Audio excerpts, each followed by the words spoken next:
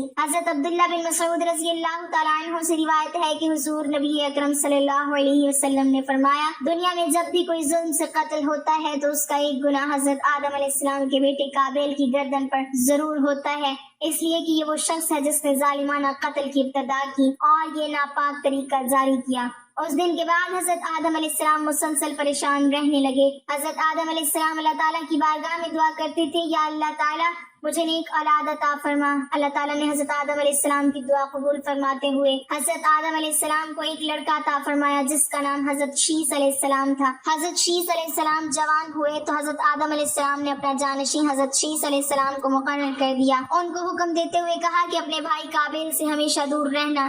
جب حضرت آدم علیہ السلام کا وصال ہوا تو اللہ تعالیٰ کی طرف سے بے شمار فرشتے زمین پر نازل ہوئے۔ انہوں نے حضرت شیس علیہ السلام کو اپنے باپ کو دفن کرنے کا طریقہ بتایا۔ اس کے بعد حضرت حوا کا بھی وصال ہو گیا۔ اس کے بعد زنا کی شروعات ہوئی۔ اس کے بعد ایک وادی میں قابیل اور اس کی اولاد رہنے لگی۔ شیطان ایک آدمی کی شکل میں ان کے پاس آتا۔ شیطان نے ان دونوں کو عیش و عشرت میں لگا دیا۔ شیطان نے ان کو ایسے ایسے کپڑے اور گانے بجانے کے طریقے سکھائے کہ وہ کبھی بھی ان کو نہ بھول سکے۔ انہوں نے ایک دن میلے کے لیے مقرر کیا جس پر وہ برہنہ عورتیں اور مرد اکٹھے شرکت کرتے۔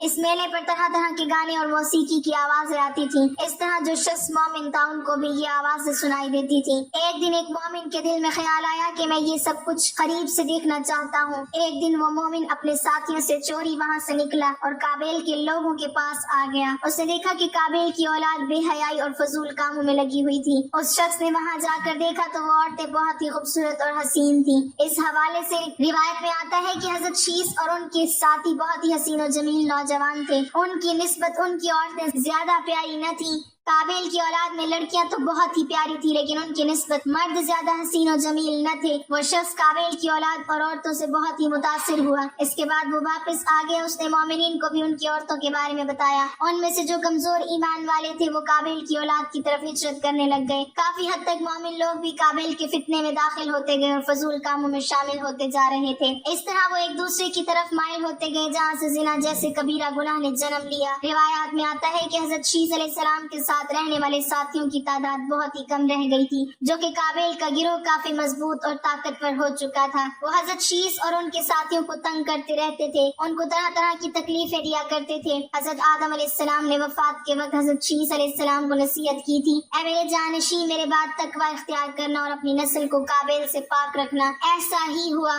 حضرت شیس نے شادی سے انکار کیا جس پر قابیل کے بیٹے حضرت شیس کی اولاد میں سے لڑکی کو اٹھا کر لے گئے، جس پر حضرت شیس نے اللہ کے حکم سے قابیل کے لشکر پر حملہ کیا اور ان کو تہس نہس کر کے لڑکی کو آزاد کروا لیا۔ مسلمان، یہودی اور عیسائی اس بات پر متفق ہیں کہ اس وقت دنیا میں جتنے بھی لوگ موجود ہیں وہ نسل شیس علیہ السلام سے ہیں، کیونکہ حابیل 20 سال کی عمر میں شہید کر دیے گئے اور ان کا کوئی جانشین نہ تھا۔ قابیل اور اس کی اولاد شیطان کی پیروکار بنی جس کو طوفان نوح میں غرق کر دیا گیا تھا۔ اس لیے نسل انسانی صرف اور صرف حضرت آدم علیہ السلام کے تیسرے بیٹے حضرت شیس علیہ السلام سے ہے۔ اگر دیکھا جائے تو زنا اس وقت ہی شروع ہو گیا تھا جب قابیل اپنی بہن اقلیمہ کو لے کر وہاں سے بھاگ گیا تھا۔ اس نے اپنی بہن کے ساتھ ہی اپنی اولاد کو جنم دیا۔ اللہ تعالی ہمیں ہر گناہ سے محفوظ رکھے، ہمیں نیک اعمال کرنے کی توفیق عطا فرمائے اور ہمارا خاتمہ ایمان پر فرمائے، آمین۔ ناظرین، کمنٹ باکس میں اللہ تعالیٰ کے 99 ناموں میں سے ایک نام ضرور ٹائپ کریں۔